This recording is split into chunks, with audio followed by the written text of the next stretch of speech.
살아계신 아버지 하나님, 세상의 모든 소란함을 뒤로 하고 다사다난함도 뒤로 하고 우리의 영혼이 잠잠히 하나님만을 바라볼 수 있기를 간절히 소원합니다. 하나님, 이 세상 그 어떤 것 의지해도 우리의 영혼을 만족시키는 것이 없음을 우리는 너무나 잘 알고 있습니다. 우리의 구원이 오직 당신 하나님께로 말미암음을 우리는 너무나 잘 알고 있습니다. 2021년 한 해를 다시 시작하게 되었지만 여전히 우리의 앞날이 불투명하고 답답하기 짝이 없습니다. 살아계신 아버지 하나님, 사람의 어떠함을 믿을 것 없고 기댈 것 없다는 것을 우리가 처절히 깨달았던 지난 2020년이었습니다. 늘 반면교사의 교훈을 얻게 하시고 늘 하나님께로 우리의 마음을 고정시켜 하나님께로 돌려놓을 수 있는 복된 인생 살아갈 수 있도록 은혜 내리어 주시옵소서. 살아계신 아버지 하나님, 우리의 마음까지 더불어 소란해지길 원치 않습니다. 세상이 어떻게 소란하다 할지라도 우리의 영혼은 잠잠히 하나님만을 바랄 수 있도록 하나님의 평강을 더딥혀 주시옵시고, 세상이 어떠함이 아니라 그리스도의 평강만이 우리의 영혼과 우리의 마음을 주장하실 수 있도록, 그렇게 기꺼이 내어드릴 수 있도록 하나님 우리에게 은혜를 더하여 주시옵소서. 신년 감사 예배로 하나님께 우리의 기도 제목을 담아 또 하나님께 드리며 예배합니다. 하나님, 이 예배도 우리가 다 함께 모여 예배할 수 없을 만큼 사회적으로 환경이 좋지 않습니다. 살아계신 아버지 하나님, 속히 기쁨으로 모여 소리 높여 하나님 찬양하고 마음껏 하나님 예배 드릴 수 있도록 그 환경을 열어주시고, 비록 광야와 같은 시간을 지나고 있지만 더불어 이 시간 또한 하나님의 은혜로 채워갈 수 있도록 우리 가운데 세상이 아닌 당신으로 인한 넉넉함을 더하여 주시옵소서. 하나님, 환경과 상황이 좋지 않은 가운데 놓여있는 성도님들이 있습니다. 기억하여 주시옵소서. 물질적으로 어렵고 건강이 좋지 않고 마음이 힘들고 고독한 우리 지체들도 있습니다. 주여 은혜를 더하여 주셔서 이 어려운 시기 안전하게 지나갈 수 있도록 인도하여 주시옵시고, 마음을 낙심하는 것이 아니라 오직 하나님을 향하여 소망하는 마음 가지고 살아갈 수 있는 복된 한 해, 또 오늘 주일 되어질 수 있도록 은혜 내려 주시옵소서. 하나님의 말씀을 듣고 예배할 것입니다. 오늘 우리에게 필요한 은혜를 허락하여 주시옵시고, 불기둥과 구름기둥으로 때로는 만나를 먹이시며 새벽 이슬같이 우리를 적셔 주시어서 가장 선한 것으로 우리의 영혼을 인도하여 주실 것을 믿고 소망합니다. 존귀하신 예수님의 이름으로 기도하옵나이다. 아멘. 아버지 하나님,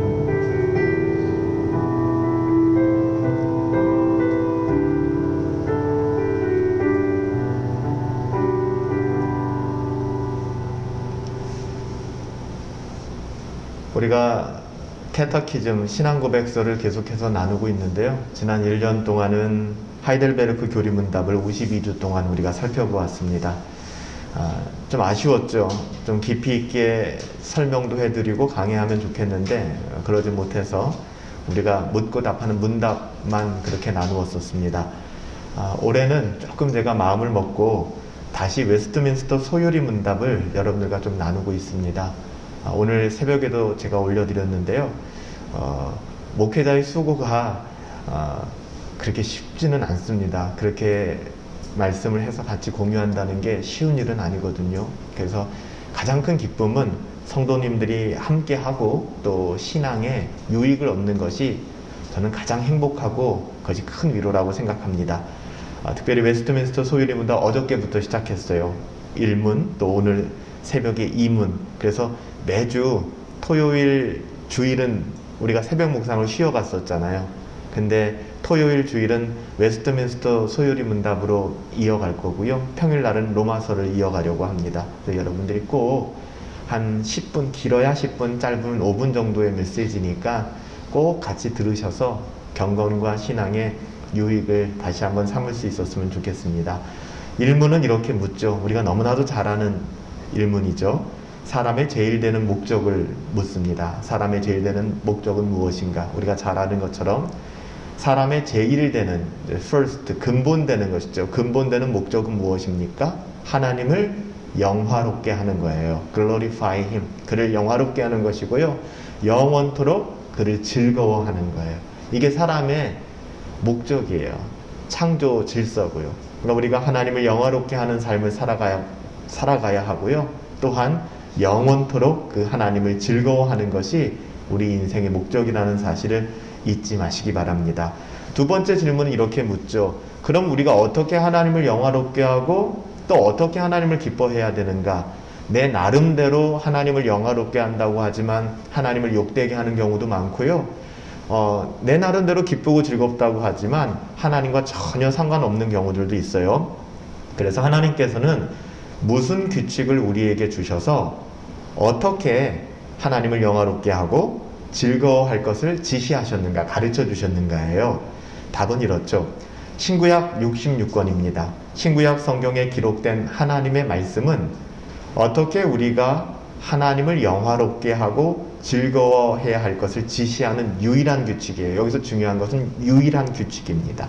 즉 오직 하나님의 말씀, 성경만이 우리가 어떻게 하나님을 영화롭게 해드릴 수 있는가, 또 어떤 것이 참된 즐거움인가를 분명하게 가르쳐주고 있다는 것입니다.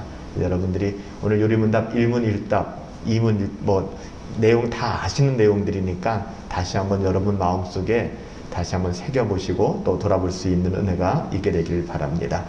우리 잠깐 자리에서 일어나셔서 하나님 말씀 듣도록 하겠습니다.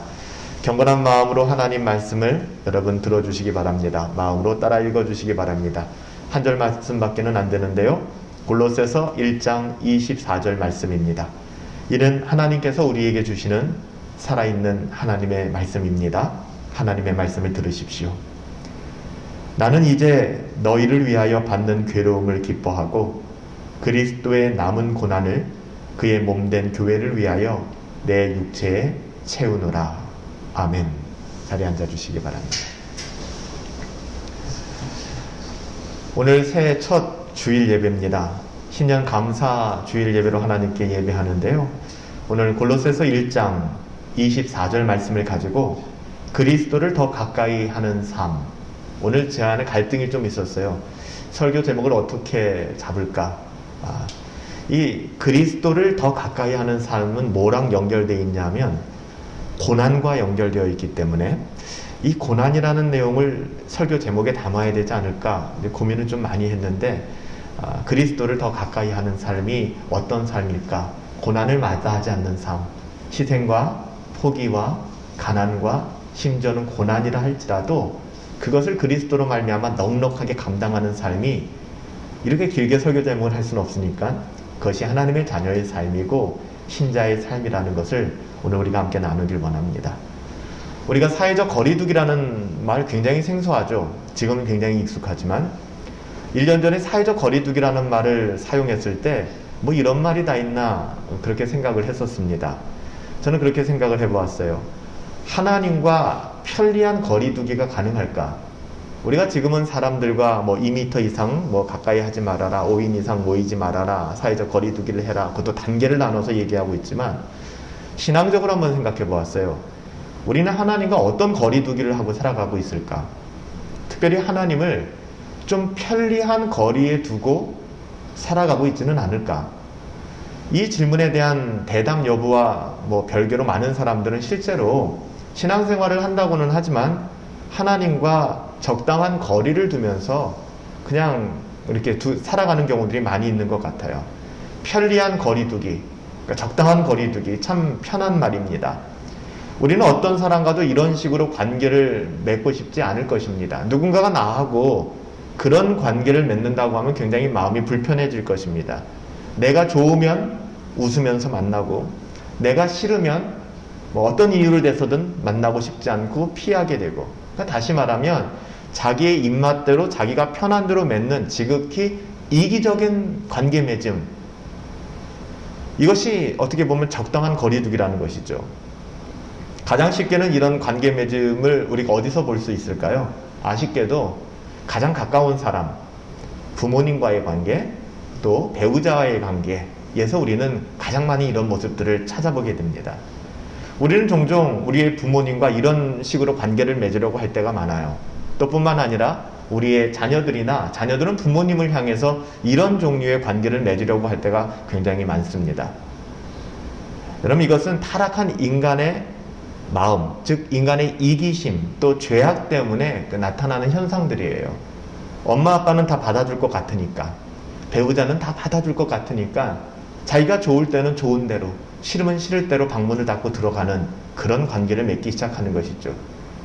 익숙한 사람들 안에서 자주 나타나는 모습들입니다. 여러분, 육체의 부모님, 육체의 자녀, 어떤 세상에서 가까운 친구들, 이 사이에서도 문제가 되지만 더 큰 문제는 하나님의 자녀들이 하나님과의 관계에서도 이런 태도를 보인다는 것입니다. 우리가 하나님을 편리한 거리에 두고 살아가고 있지는 않는가. 내가 원하면 잡고 내가 싫으면 숨고. 만약 우리가 그렇게 살아가고 있다면 이것은 두말할 나위 없이 심각한 우리의 신앙에 병들어 있음을 반증하는 것입니다. 보여주고 있는 것입니다. 우리가 잘 아는 2차 세계대전 때 독일 나치 정권에 항거했던 고백교회를 이끌었던 본헤퍼 목사님은 값싼 은혜가 만연하는 교회를 지적했어요. 그러니까 적당한 자기 나름대로의 거리두기를 하면서 신앙생활을 하는 교회를 지적한 것이죠. 그는 값싼 은혜에 대하여 말하기를 무엇이 값싼 은혜인가? 회개를 요구하지 않는 죄사함. 그러니까 여러분들 죄사함 받았습니다라고 이야기하지만 그 누구도 회개에 대해서는 침묵하는 것이죠. 은혜를 이야기하는데 제자도가 결여된 은혜. 은혜는 값없이 주신 것이죠. 받은 것이죠. 근데 거기서 끝나지 제자도에 대해서 경건을 훈련하고 주님 따라 사는 삶에 대해서는 이야기하지 않는 것. 은혜를 이야기하지만 그리스도를 따라가지 않아요. 그리스도를 향한 팔로우업이 없어요. 그냥 내 자신의 어떠함으로 살아가지 그리스도를 따라가는 따름이 없는 은혜. 더 나아가서는 십자가의 고난이 없는 은혜를 그 값싼 은혜다. 2차 세계대전 그 주범국이었던 범죄국가였던 독일에 어떻게 보면 나치 정권이 수많은 사람들을 유린하고 생명을 빼앗고 그렇게 악랄한 일을 했음에도 불구하고 독일의 교회는 침묵했었습니다.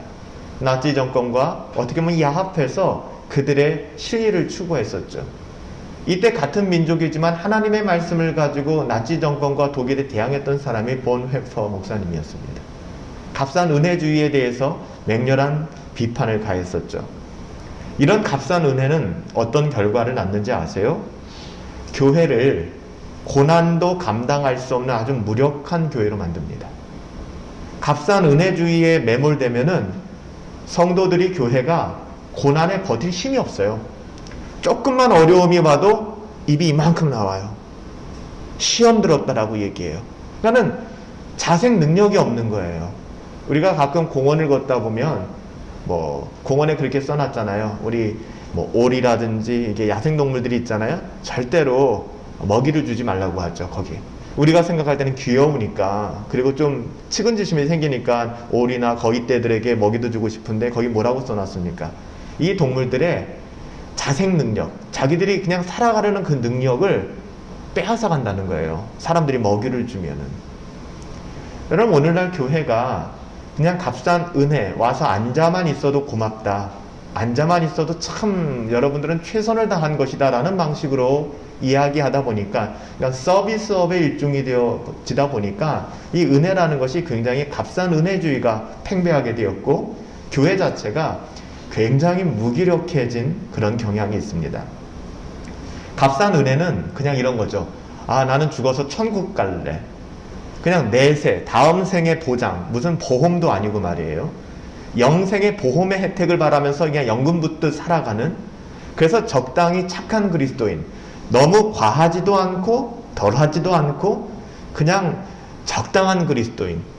그래서 어떻게 보면은 참된 신자를 향해서는 야, 지금 너무 광신도야 라고 비난을 하고, 자기보다 좀 못한 사람들에 대해서는 어영신자라고 비판하면서 그렇게 살아가는 거예요. 여러분, 이런 사람들이 아무리 많이 늘어난다 할지라도, 몇백 명, 몇천 명, 몇만 명 모인다 할지라도 이것은 오합지졸에 불과한 것입니다.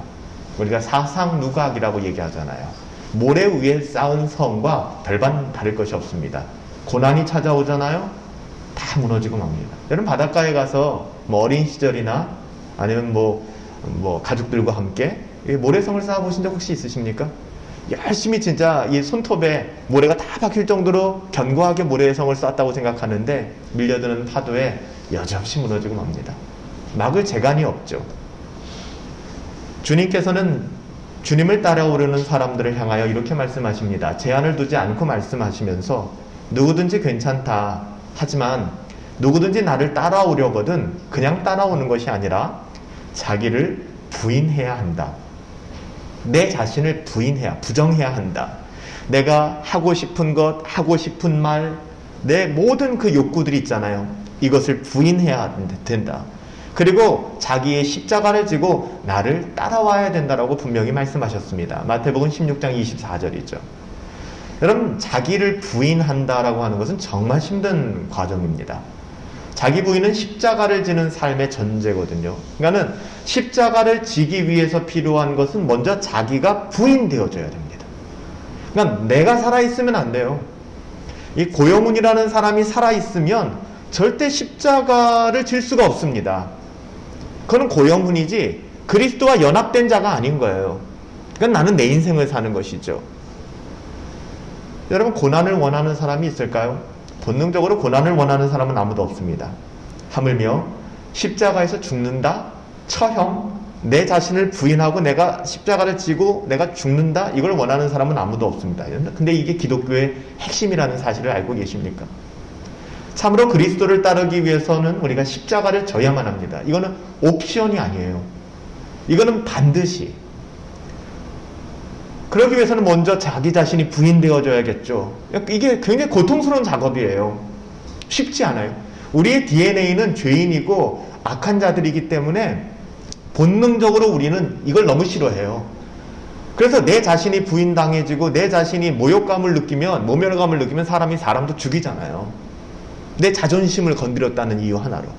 너 나한테 사과해. 너 잘못했잖아. 그 사람이 사과하지 않으면 죽을 만큼 미워지고 보복을 하게 되는 거예요. 여러분, 자기 자신을 부인할 수 있는 사람은, 쉽게 부인할 수 있는 사람은 아무도 없습니다. 신앙을 가졌다 할지라도 이것은 처절한 씨름입니다. 이것은 인간의 본성을 거스리는 일이죠. 초대교회 성도들은 주님께서 하신 이 말씀의 의미가 무엇인지 너무나도 분명히 알고 있었습니다. 믿음으로 인한 고난을 당하는데 내가 잘못해서 고난당하는 게 아니라 예수 그리스도를 믿기 때문에 당하는 믿음으로 인한 고난은 어떻게 보면 당시 1세기 교회, 초대교회에 만연한 일상이었습니다. 그들은 뭐 잘못한 거 없었어요. 정말 예수님 따라 살려고 노력했는데 그들은 고난의 삶의 자리에 던져져 있었습니다. 신약 성경의 거의 모든 서신서 아시죠? 마태, 마가, 누가, 요한복음을 제외한 모든 서신서는 고난의 문제를 동일하게 다 다루고 있어요. 하나도 엇나가는 것이 없습니다. 다 고난에 집중하고 있습니다.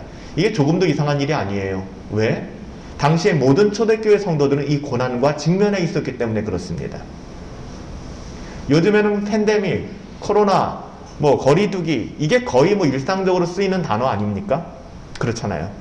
똑같아요. 당시 1세기의 사람들은 이 팬데믹이 아니라 예수 그리스도를 믿는다는 그 이유 때문에 쫓겨났고 목숨을 잃었고 가족들이 어떻게 보면 옥에 갇히게 되고 재산을 몰수당하는 일들이 비일비재하게 일어났던 것입니다.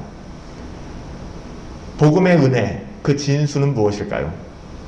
세상에서 우리가 필요로 하는 것들을 하나님으로부터 공급받고 살아가는 경험도 참 귀한 일이죠. 저는 이것도 무시하고 싶지 않습니다. 우리가 이 땅을 살아가면서 하나님이 주신 은혜를 또 누리면서 살아가야죠. 하지만 이것이 복음의 에센스, 그 진수, 정수는 아닙니다. 그것이 다가 아니라는 것이죠. 오늘날 우리가 교회 안에서 듣는 간증들은 사실상 복음의 은혜의 진수와는, 핵심과는 좀 거리가 있는 게 대부분들이에요. 복음의 은혜의 진수를 경험하지 못하는 기독교는 수많은 거짓 신앙들을 양산해내는 모판이 되는 겁니다. 그래서 그렇게 되다 보면은 자꾸만 이 세상의 어떠함을 신앙의 본질이라고 생각하는 경우가 있어요. 얼마 전에도 전 그걸 왜 이렇게 그 장소를 협찬을 하고 제공을 하는지 전 잘 모르겠어요. 그 의도를 모르고 제공을 했는지 모르겠지만 한 드라마에서 교회가 장소를 제공해서 자기 교회 이제 전면도 보이고 또 그 드라마상의 한 교회가, 제가 아는 교회예요. 교회가 사용되었어요. 근데 그 교회 주인공 중에 뭐 이렇게 조연들인데 장로, 목사, 뭐 권사 뭐 이래요. 근데 나와가지고서 이 얘기를 하는 내용들을 들어보면은 야, 이게 뭔가 저건 기독교가 아닌데 왜 저런 얘기를 하지? 항상 나오는 장로는 유력한 정치인의, 뒤에서는 구린 일을 다 하면서 교회에서는 오 주님 하는 그런 스타일로 장로가 나와요. 그리고 목사는 항상 그런 장로를 축복하고 아우 우리 장로님 자녀들이 인류대학 들어가는 거, 자녀들이 세상에서 탑이 되는 거에 대해서 이것이 마치 열심히 기도하고 공들이면 되는 것처럼 이렇게 교회를 소개하고 있어요. 신앙을 가진 사람들 중에 분별하는 분들이야 아 저거 아닌데 라고 속상한 마음을 갖겠지만, 신앙이 없는 분들은 같이 인상을 찡그리게 될 것이고, 뿐만 아니라 아예 신앙이 없는 분들 같은 경우는 그것이 기독교인 줄 알 것 같아요. 저래서 교회를 다니는구나. 그거 아니거든요.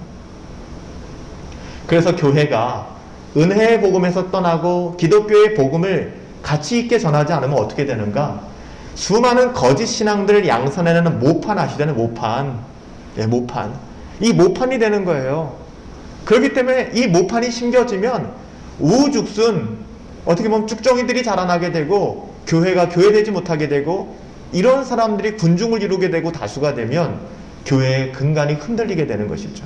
그래서 초대교회는 아주 엄격하게 교회 멤버십을 제한했던 것입니다. 아무에게나 세례를 주지 않았고 아무에게나 성찬을 열지도 않았습니다.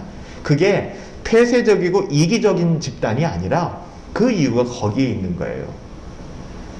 그렇다면 사도 바울은 복음의 은혜의 진수를 지금 무엇이라고 얘기하고 있습니까? 오늘 본문과는 좀 다른 본문이지만 여러분 사도 바울 너무 잘 아시죠? 사도 바울은 어떤 가치관을 가지고 살았는가, 또 무엇을 그렇게 소원하고 살았는가를 좀 한번 살펴보십시다. 사도 바울은 우리들의 모습이잖아요. 예수 그리스도를 만나고 거듭난 신자의 모습. 빌립보서 3장 7절부터 12절인데요. 제가 읽어드릴게요. 잘 들어보세요. 잘 아시는 말씀이에요. 사도 바울의 고백입니다. 그러나 무엇이든지 내게 유익하던 것을 내가 그리스도를 위하여 다 해로운 것으로 여길 뿐더러 또한 모든 것을 해로운 것으로 여김은 내 주 그리스도 예수를 아는 지식이 가장 고상하기 때문이라. 내가 그를 위하여 모든 것을 잃어버리고 모든 것을 배설물로 여김은 그리스도를 얻고 그 안에서 발견되려 함이니, 내가 가진 의로움은 율법에서 난 것이 아니요 오직 그리스도를 믿는 믿음으로 말미암은 것이니 곧 믿음으로 하나님께로부터 나온 의로움이라. 내가 그리스도와 그의 부활의 권능과 그 고난의 참여함을 알고자 하여 그의 죽으심을 본받아 어떻게 해서든지 죽은 자 가운데서 부활에 이르려 하노니, 내가 이미 얻었다 함도 아니요 온전히 이루었다 함도 아니라 오직 내가 그리스도 예수께 잡힌 바 된 그것을 잡으려고 달려가노라. 빌립보서 3장 7절부터 12절 말씀인데요. 사도 바울은 여기서 복음으로 말미암아 자신에게 일어난 변화, 은혜가 내 영혼을 집어삼키니까, 내가 은혜 안에 깊게 빠져버리니까 내게 변화가 나타나게 되잖아요. 그 변화를 고백하는 거예요. 복음이라는 그 가치관이, 그 인생관이, 그 세계관이 완전히 나를 바꾸어 버리는 것이죠. 그러니까 복음이라는 것이 예전에 나의 생각, 가치, 이 모든 것들을 다 바꾸어 놓았다는 겁니다. 이것은 단지 사도 바울에게만 일어난 사건이라면 여러분 우리가 상관이 없겠죠. 하지만 이것은 거듭난 모든 하나님의 자녀들에게 하나님이 주시는, 또 하나님이 우리 안에서 행하시는 일이십니다. 이전에 이건 정말 내게 유익해 라고 했던 모든 것을 이제는 다 해로 여긴다라고 사도 바울은 증언합니다. 그러니까는 이전에 내가 진짜 소중하게 여기던 것을 내가 그냥 잊어버릴게 라고 얘기하는 게 아니라 그게 나에게 해로움을 준다는 거예요. 이거 여러분 정말 이해하실 수 있으시겠어요? 내가 그토록 좋아하던 것을 내가 정말 어렵게 포기했습니다가 아니라 그게 나에게 해로움을 주는 것을 내가 알고 있다는 거예요. 사도 바울은 이제 가장 중요한 가치가 그 어떠함이 아니라 오직 예수 그리스도를 아는 지식이다 라고 담대히 증언하는 것이죠. 이 지식을 위해서 그는 자기에게 소중한 모든 것을 내가 다 잃어버린다 할지라도 나는 그 모든 것을 뭐라고 여긴다고요? 내가 배설물로 여기겠다라고 얘기합니다. 여러분, 배설물이라는 거 여러분 좋아할 사람이 누가 있겠습니까? 배설물을 그리워하는 사람이 누가 있겠습니까? 그만큼 그에게는, 바울에게는 그리스도를 아는 것은 바꿀 수 없는 가치가 되었다는 것이죠. 그리스도를 아는 지식의 가치를 그가 그렇게 높이는 이유는 그리스도 안에서 자기에게 거저 주어진 의의 가치, 그것이 은혜거든요. 그러니까 내가 죄인인데 하나님 앞에 의롭다고 설 수 있는 그 의가 어디에 있는지를 깨달았기 때문에 그것이 너무나도 내게 중요하다는 것을 경험적으로 내가 알기 때문에 그렇게 고백하는 거예요. 그래서 사도 바울은 뭐라고 얘기해요? 갈망한다라고 얘기하잖아요. 여러분 우리 학생들도 그렇고 또 우리 장년들도 그렇고 여름 때 열심히 일을 하거나 걷다 보면 갈증이 나지 않습니까? 이게 본능이잖아요. 이 갈증. 그래서 저도 군대에 있을 때 신병교육대 있을 때 정말 그리웠던 게 그 콜라 한 잔. 진짜 그 무덥지도 않았어요. 저는 10월 달에 군대를 갔기 때문에 이제 추워질 때였는데도 그렇게 훈련을 하니까 예전에 제가 다니던 교회 청년 시절에 그 밑에가 KFC였거든요. 그 밑에 그 콜라, 그게 그렇게 그리운 거예요. 이거 한 잔만 마시면 좋겠다. 이거는 내가 논리적으로 이 정도의 일을 하고 이 정도의 에너지를 내가 썼고 이랬기 때문에 나는 목말라야 돼가 아니거든요. 그냥 갈증이 생기는 거예요. 그게 그냥 너무 그리운 거죠. 갈망이 생기는 것이죠. 사도 바울은 거듭난 이후에 내가 가지던 모든 것은 다 배설물같이 여겨지고 오직 예수 그리스도, 그분을 향한 갈망, 그분을 더 알고 싶은 갈망에 대해서 이렇게 고백하고 있는 것입니다. 그리스도를 알고 그리스도를 닮아가고 싶은 거예요. 요즘에 청소년들이나 청년들이 아이돌들을 바라보면서 아이돌들의 안무를 따라하면서 아이돌 스타들을 닮아가고 싶어 하는 것처럼, 노래를 좀 좋아하는 사람은 자기가 좋아하는 가수의 노래를 계속해서 따라 부르면서 그 가수처럼 되고 싶어 하는 것처럼, 자기의 롤모델처럼 사도 바울은 그리스도를 알 뿐 아니라 그리스도를 닮아가기를 원한다라고 고백하고 있는 것입니다. 주님을 더 잘 알길 원하는 사람은 분명히 그분과 같이 되기 원하는 사람일 거예요. 사도 바울은 그리스도를 알고 경험하고 닮아가는 데 있어서 세 가지 조건을 얘기하죠. 빌립보서 3장 10절에서 그분의 부활과 능력을 알아야 되고, 두 번째가 중요한데요, 그분의 고난에 참여한 바 되어야 하고, 세 번째로는 그의 죽으심을 본받는 것이다. 우리가 작년에 예수를 본받자라고 했는데 그 본받음의 핵심은 예수와 함께 죽는 거예요. 내가 그리스도와 함께 십자가에 못 박혔나니 그런즉 이제는 내가 살아요 안 살아요? 기절한 게 아닙니다. 죽은 거예요. 여러분, 이게 신앙이거든요. 사도 바울은 단지 그리스도의 부활의 능력만 배우겠다라고 말하는 것이 아니라 그분의 고난이 내 고난이 되고 그분의 고난에 내가 참여하겠다, 그의 죽으심까지 내가 본받겠다라고 말합니다. 우리가 그리스도를 닮으면 닮을수록 그리스도를 이해하지 못하는 사람들은 그리스도를 욕하는 사람들에게 의해 핍박을 당할 가능성이 굉장히 높습니다. 그럼에도 불구하고 사도 바울에게는 이런 고백이죠. 내게는 예수 그리스도를 아는 지식이 가장 무상하기에 이것이 도리어 영광이 된다는 거예요. 여러분, 그런 적 있으세요? 제가 오늘 아침에 군대 얘기를 자꾸 하네요. 제가 군대에 있을 때 신병훈련소, 저는 3, 4단 백골 부대에 있었거든요. 제가 말씀드렸지만 저희는 훈련소 때는 지금은 모르겠지만 철모를 줬어요. 그러니까 하이바라고 하는 그런 플라스틱 재질이 아니라 정말 쇠예요, 쇠. 말로는 6.25 때 썼다는 얘기도 있었어요. 그 거친 철모를 주고 그 철모 앞에는 이제 백골 부대니까 해골이 딱 그려져 있어요. 보기만 해도 섬뜩합니다. 근데 50분 훈련 받고 이제 10분 앉아서 휴식해요. 그러면 백골 10분간 휴식하면 이제 담배 일발 장전, 그래서 전부 다 담배를 쫙 핍니다. 그러면 진짜 무슨 이 전쟁터에 이게 화약 냄새 쫙 퍼지듯이 담배 냄새가 쫙 퍼져요. 근데 저는 저희 소대에서, 중대에서 유일하게 담배를 안 펴요. 그럼 뭘 해야 되지? 그래서 앉아서 교회 갈 때, 군대 갈 때 우리 교회 지체들이 줬던 갈색 조그만한 신약 성경과 시편이 들어있는 조그만한 성경이 있었어요. 그 앞뒤로 빼곡하게 편지를 써서 줬던 그 성경을 가지고 들어갔어요. 그거를 읽기 시작했어요. 근데 얼마나 많이 조롱하는지 몰라요. 조롱하는 정도가 아니에요. 구타를 당하기도 하고 때로는 굉장히 미움을 받기도 하고. 근데 지나놓고 보니까요, 제가 미워서 그런 게 아니에요. 사람들은 악하기 때문에 그걸 못 보는 거예요. 그렇게 사는. 너 그렇게 잘났어? 넌 그렇게 도도해? 넌 그렇게 고상해? 담배 피우는 우리는 그렇게 뭐 그런 사람들이야? 이거를 그냥 방어하기 위해서 담배 피지 않고 성경을 보는 저를 계속해서 공격했던 것이죠.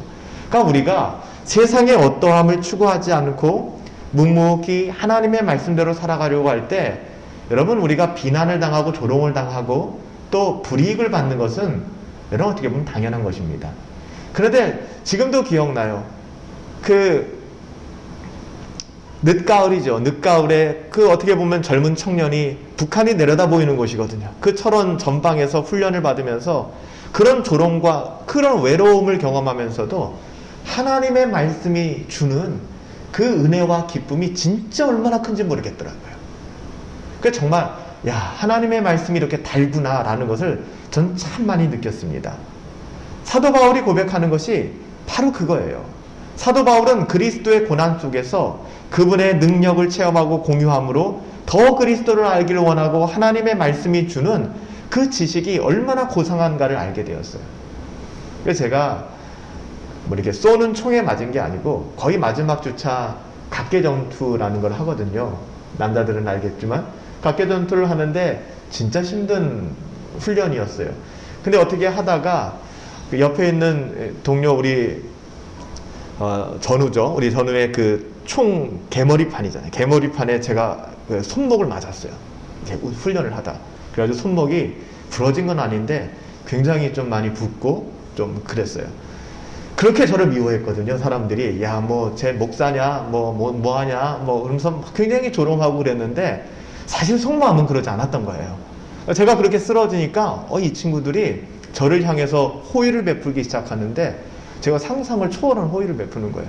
그래서 제가 한 친구에게 엎혀서 한 4km나 되는 거리를 제가 실려왔어요. 근데 그 친구가 업고 와서 또 친구들끼리 얘기하면서 그런 얘기를 하는 거예요. 같은 이 소대 안에서 우리 이 친구가 지금 이렇게 아픈데 그래도 좀 병원에 한번 가보고 그래야 되지 않겠느냐. 그럼 우리 신병교육 때 이렇게 수료하면 한 명 뽑아서 이제 휴가를 보내거든요. 2박 3일. 우리 이 친구를 보내자라고 얘기를 하는 거예요. 제가 그 모습을 보면서 우리가 예수를 믿는다는 이유로 또 신앙생활을 진실하게 잘한다는 이유로 세상 사람들에게 공격당하고 때로는 조롱당하고 있지만 저들의 속마음은 그렇지는 않구나 라는 것을 제가 굉장히 많이 깨달았어요. 그리고 오직 그들의 그것과는 상관없이 저 또한 그 시기 속에서 하나님의 말씀이 주는 그 위로가 얼마나 큰지. 전 요즘도 그래요. 팬데믹 상황 속에서 재미없잖아요. 정말 재미없거든요. 사람 만날 수도 없죠. 찾아가고 싶고 만나고 싶고 MT도 가고 싶고 수련회도 하고 싶고 못하고 있잖아요. 때로는 앉아서 이게 내가 어떻게 살아가야 되나, 우리가 이제 어떻게 살아가야 되나. 근데 여러분들, 하나님의 말씀을 대면할 때마다 주는 그 위로가 제게 있어요. 여러분들은 어떠신지 모르겠어요. 하나님의 말씀, 그 누구도 빼앗아갈 수 없는, 세상과 나는 간 곳 없고 구속한 주님의 말씀만이 나를 다스리시고 함께 하시는 그 능력. 사도 바울은 이것을 갈망했던 것입니다. 그래서 사도 바울은 나는 이제 너희를 위하여 받는 괴로움을 기뻐한다라는 고백을 하는 거예요. 오늘 1장 24절 골로새서 말씀. 그리스도의 남은 고난까지 어떻게 한다고요? 교회를 위해서 내가 기꺼이 내 육체에 채우겠노라. 우리가 조금 전에 읽어드린 빌립보서 3장 말씀과 이게 같은 표현이거든요. 내가 그리스도와 그 부활의 권능과 그 고난에 참여함을 알고자 하여 그의 죽으심을 본받겠다. 이것이 그리스도의 남은 고난을 몸된 교회를 위해서 내 육체를 위해 채우겠다. 골로새서 1장 24절 오늘 본문 말씀과 이게 같은 말이에요. 우리가 신앙생활을 하면서 자연스럽게 체득하게 되는 것이지만 고난을 통해서 우리가 경험하는 그리스도와의 연합된 경지가 있다니까요. 여러분 어떠세요? 정말 있어요. 고난이라는 것이 그냥 우리를 힘들게만 하는 것이 아니라 이 고난의 자리에서 우리는 그리스도를 더 깊이 알아간다니까요. 예전에 그리스도를 못 보게 만들었던, 그리스도께로 나가는데 방해가 됐던 모든 것이 그 고난으로 말미암아 다 사라져요. 그 고난만 보이거든요. 그 고난의 현장에서 우리는 그 고난마저도 다스리는 그리스도로 말미암아 그리스도와 하나됨, 또 연합됨의 경지에 이르게 되는 것이죠. 이것을 사도 바울이 로마서에서는 뭐라고 얘기하는지 아세요? 로마서 8장 17절에 이렇게 증언하죠. 자녀이냐? 자녀이라면 곧 상속자다. 너희가 하나님의 자녀라면 하나님의 모든 것을 상속받을 상속자다. 곧 하나님의 상속자요 그리스도와 함께한 상속자니. 중요한 말이 나오죠. 우리가 그와 함께 영광을 받기 위해서는 고난도 함께 받아야 할 것이라. 이건 굉장한 비밀을 이야기하고 있는 거거든요. 그냥 고난을 고난으로 보면 안 되는 거예요. 우리가 그와 함께 영광을 받기 위하여 고난도 함께 받아야 할 것이니라. 사도 바울에게 이런 의식은 너무나도 분명했습니다. 그에게 고난은 그리스도와의 친밀감과 하나됨을 더 깊게 만들어주는 통로였죠. 그래서 사도 바울은 모든 유익하던 것을 다 잃어버리고, 사실 그래요. 가말리알 문화, 그리고 로마의 시민권, 베냐민 지파, 정말 모든 트리플, 정말 모든 것을 다 가진 사람이었어요. 근데 이 모든 것을 다 배설물로 여겨요. 사도 바울이 복음 전도할 때 나는 로마의 시민권자야를 얘기하지 않았어요. 나는 가말리알 문화에서 공부했어 라고 얘기하지 않았어요. 나는 하버드를 나왔고 나 아이비리그를 나왔고 나는 전직 삼성에서 근무했던 사람이고 이런 얘기하지 않아요. 그는 복음만 얘기합니다. 그는 복음만 드러내요. 왜요? 이 모든 것들은 다 배설물로 여겨지기 때문에 그래요. 정말로 내가 원하는 것은 그리스도를 아는 지식을 얻었다라는 것 뿐이기 때문에. 그는 머리를 만족시키는 지식을 구하지 않았습니다. 사도 바울은 고난을 통해서 그리스도와 연합된 실체를 더 깊이 경험적으로 알고 싶었죠. 이것이 오늘 본문에서 그 고난에 참여하려 한다는 그 이야기입니다. 오늘 사도 바울은 자기 십자가를 지고 주님을 따라감으로써 주님의 부활과 권능 그리고 기쁨이 무엇인지를 체험적으로 경험하고 있었습니다. 그에게 고난은 그리스도와 연합의 실제, 그러니까 그리스도와 하나됨의 증거, 이것을 깊이 누리는 영광스러운 경험이 되었던 것이죠. 사랑하는 여러분, 오늘 신년인데요. 새해 첫 예배를 하나님께 드리면서 사도 바울이 말한 것처럼 우리 가운데 그리스도를 내가 더 알기를 원합니다 라는 마음이 있는지를 좀 돌아보십시다. 만약 우리들 안에 정말 이런 마음이 없다면요. 난 주님이고 뭐고 난 싫어. 만약 그렇다면 우리는 더 이상 그리스도를 닮아가지 않을 겁니다. 우리는 어떻게 그리스도를 닮아갈 수 있는가? 그리스도를 더 잘 알고 싶은 마음이 우리 가운데 싹트고 또 우리 마음에 그것이 넓어지기 시작하면서 우리는 그리스도를 닮아가게 되는 것입니다.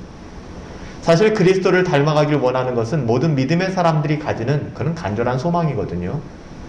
저는 좀 놀랐어요. 이번에 각종 이렇게 연애 시상을 할 때 이번엔 좀 어떨까 라는 생각들이 들었는데, 요즘처럼 교회가 공격받고 기독교가 오해되는 시기에 그래도 몇몇 연예인들은 그래도 한결같이 나와가지고 하나님께 영광을 돌린다는 이야기를 하더라고요. 물론 그 이야기의 의미가 무엇인지는 제가 더 깊게는 알지는 못하지만 참 용감하다는 생각이 들었어요. 그러면서 그런 생각을 해봤죠. 과연 우리 교회 성도님들은 어떨까? 연예대상 이런 거하고는 거리가 있겠지만 내가 직장에서 승진을 하고 내가 뭔가를 내가 원하는 바를 또 성취하게 되고 이랬을 때 사람들에게 이야기할 때 정말 하나님께서 일들을 행해 주셨어. 하나님께 영광을 돌려드려 라는 말을 할 수 있는 분들이 얼마나 계실까라는 그런 생각들을 그냥 속으로 해보았어요. 여러분은 어떠세요? 여러분 연예대상 이런 것도 마찬가지 않아요? 여기는 불신자들도 많고 그런 사람 많잖아요. 거기에서 나는 기독교인입니다를 오늘날 같은 시대 때 거침없이 이야기할 수 있다는 것. 요즘엔 코로나 때문에 교회만 가도 불이익을 주겠다. 교회 갔다가 감염되면 파면시키겠다. 이런 시대에 우리는 지금 살아가고 있지 않아요? 말도 안 되는 것인데 그런 일들이 지금 버젓이 행해지고 있고 또 그렇게 행한다고 해서 이것이 잘못됐다고 말하는 그런 분위기가 아니거든요. 지금 참 이상한 시대를 우리는 살아가고 있습니다. 말씀을 정리할까요? 저는 고난이라는 단어와 기쁨이라는 단어가 서로 엇나가 있는 단어라고 생각하지 않습니다. 사도 바울은 이렇게 얘기하죠. 내가 이제 너희를 위하여 받는 괴로움, 이 고난을 어떻게 한다고요? 기뻐하고 라고 얘기합니다. 그가 이 고난, 즉 괴로움을 기뻐하는 이유는 단순하게 두 가지인데요. 이것은 그리스도의 남은 고난을 받는 것이기 때문에 그렇고요. 또 하나는 교회를 위하여 받는 고난. 그러니까 우리가 잘못해서 당하는 고난이 아니라 복음을 인한 고난이기 때문에 그렇습니다. 지금까지 우리가 이해한 대로라면 이것은 둘 다 그리스도와 하나됨, 그리스도와의 연합을 경험하는 그런 고난이죠. 실제로 성경에서는 오늘 본문의 구절과 마찬가지로 고난이라는 단어와 기쁨이라는 단어를 세트로 이 짝으로 설명하는 부분들이 의외로 많아요. 아제스페르난도는 신약 성경에서는 특별히 신약 성경만 놓고 봤을 때 아제스페르난도가 이렇게 이야기를 했어요. 고난과 기쁨이 함께 언급된 곳이 몇 곳이냐? 18곳이에요. 이제 찾아보니까 정말 그렇더라고요. 말도 안 되는 아이러니, 역설이죠. 고난과 기쁨을 어떻게 같이 묶을 수 있겠어요? 이 기쁨은 십자가를 가치 있게 만드는 기쁨이거든요. 왜냐하면 이 기쁨은 우리에게 고난을 견딜 수 있는 힘을 주기 때문입니다. 이 기쁨의 본질은 그리스도와 내가 그 어느 때보다도 더 깊이 하나가 되었다라는 경험하게 만들기 때문에 그래요. 이것이 신자에게 진짜 넘치는 위로거든요. 이거보다 더한 위로가 없어요. 야, 너 괜찮아 라는 그 누구의 말보다도 우리 주님의 음성을 듣는다면, 하나님의 말씀으로 이것을 컨펌 받는다면 여러분 세상이 두렵겠습니까? 안 두렵죠. 그래서 사도 바울도 감옥에 갇혔단 말이에요. 억울하게. 빌립보 감옥에 갇힌 적이 있었죠. 우리가 잘 아는 빌립보서 4장 4절에 뭐라고 얘기합니까? 사랑하는 빌립보 교회에 편지를 쓰면서 이렇게 얘기합니다. 감옥에 있어요. 주 안에서 기뻐하라. 내가 다시 말하노니 기뻐하라. 뭐가 기뻐요? 세상적으로 감옥에 갇혔는데요. 억울하게. 여러분, 예수님께서 잡혀서 고난을 받으시고 죽기 직전에 제자들과 함께 있었던 자리에서 예수님께서는 적어도 6번 이상 기쁨을 말씀하셨어요. 요한복음 15장 11절, 16장 20절, 요한복음 16장 21, 22, 24, 17장 계속해서 예수님은 지금 십자가를 지시기 직전인데 계속해서 기쁨을 이야기합니다. 예수님 십자가를 앞두고 뭐라고 말씀하셨는지 아세요? 내가 이것을 너희에게 말하는 것은 내 기쁨이 너희 안에 있어서 너희의 기쁨을 충만하게 하기 위함이다라고 말씀하세요. 정말 역설적이잖아요. 내 코가 석자보다 지금 죽게 생겼는데 기쁨을 이야기하는 거예요. 여러분, 이것이 신자의 삶이거든요. 오늘날 우리에게 이런 기쁨이 필요한 겁니다. 그냥 말초적인 어떤 기쁨이 아니라 이런 기쁨이 필요해요. 오늘날 예수 그리스도를 자신의 구주와 주로 섬기는 성도들에게 이런 기쁨이 필요합니다. 새로운 한 해를 맞아 하나님을 예배하는 우리 모두에게 이런 기쁨이 있게 되기를 축복합니다. 이런 기쁨은 우리의 영혼을 소성케 하고 다시 살려낼 것이고 그리스도의 몸된 교회를 새롭게 할 것입니다. 주님께서 우리 인생에 우리 주 예수 그리스도와 깊이 하나가 되게 하는 이 기쁨을 충만하게 주시길 원합니다. 여러분, 평생에 좀 얕은 물가에서 첨벙첨벙 노는 것이 아니라 좀 2021년도에는 우리가 다시 시작한 맥체인 성경도 좀 한번 힘써 읽어보시고 웨스트민스터 소유리 문답 통해서 교리도 좀 배워보시고 새벽마다 로마서 씨름하면서 제가 1년 씨름할 거라고 말씀드렸죠. 좀 로마서를 깊이 있게 정말 우리를 향한 말씀이라고 좀 한번 생각하고 또 경험해 보시고, 그러니까 얕은 물가에서 벗어나서 이제 그 고난의 깊은 자리를 통과한 깊은 은혜의 진수, 그 깊은 하나님의 은혜의 바닷속에 여러분 들어가고 싶지 않습니까? 2021년도 우리가 팬데믹 상황 계속 이어지고 있는데 무엇 하나 건지겠습니까? 세상에 그 어떤 이제는 나가서 운동도 못해요. 그렇죠? 뭐 하고 싶은 것도 못해요. 여러분, 이런 상황 속에서 불평하고 원망하지 말고 우리의 내적인 좀 실력을 기르면서 하나님과의 깊은 관계 속에서 2021년은 오직 그리스도의 평강이 우리의 마음을 주장하게 하는, 고난도 그 어떤 것도 우리가 그리스도와 함께하기에 참된 기쁨이라 여길 수 있는 그런 복된 인생 살아가실 수 있기를 예수님의 이름으로 축복합니다. 기도하겠습니다. 살아계신 아버지 하나님, 감사합니다. 하나님 아버지의 마음을 우리가 깊이 알아갈 수 있게 되기를 원합니다. 주여, 신년 첫 예배를 통해서 그리스도를 더 알아가기를 원하고 그리스도를 더 닮아가기를 원하는 것 어디서요? 고난의 자리에서 그리 될 수 있다는 것을 다시 한번 배우게 되었습니다. 2021년도 쉽지 않은 스타트를 끊었지만 하나님, 우리가 이 시기 속에서 불평과 원망과 낙심함이 아니라 더 깊은 하나님과의 교제, 이 고통의 시간을 통해서 이 어려운 순간들을 통해서 하나님을 더 깊이 알아가고 그리스도의 남은 고난을 교회를 위하여 우리 가운데 채울 수 있는 복된 인생 살아갈 수 있도록 붙들어 주시옵소서. 하나님께 모든 영광 돌려드리며 존귀하신 예수님의 이름으로 기도하옵나이다. 아멘. 여호와는 내게 복을 주시고 너를 지키시기를 원하며 여호와는 그 얼굴을 내게 비추사 은혜 베푸시기를 원하며 여호와는 그 얼굴을 내게로 향하여 드사 평강 주시기를 원하노라. 이제는 우리 주 예수 그리스도의 은혜와 하나님 아버지의 다함없는 사랑하심과 성령 하나님의 감화 감동 우리 안에 교통내주 역사하시는 능력이 그리스도를 더욱더 알아가기를 원하며 가까이 하기를 원하고 그리스도와 동행하되 자기를 부인하고 자기 십자가 지고 따르기를 소원하는 믿음의 권속들 가운데 이제부터 영원토록 함께 계실지어다. 아멘. 아멘. 아버지 하나님의 은혜가 우리 가운데 있음을 감사합니다. 주의 사랑이 아버지 하나님 우리 가운데 많이 자유하게 하시고 주님을 따라 살아갈 수 있도록 역사해 주시고 그리스도의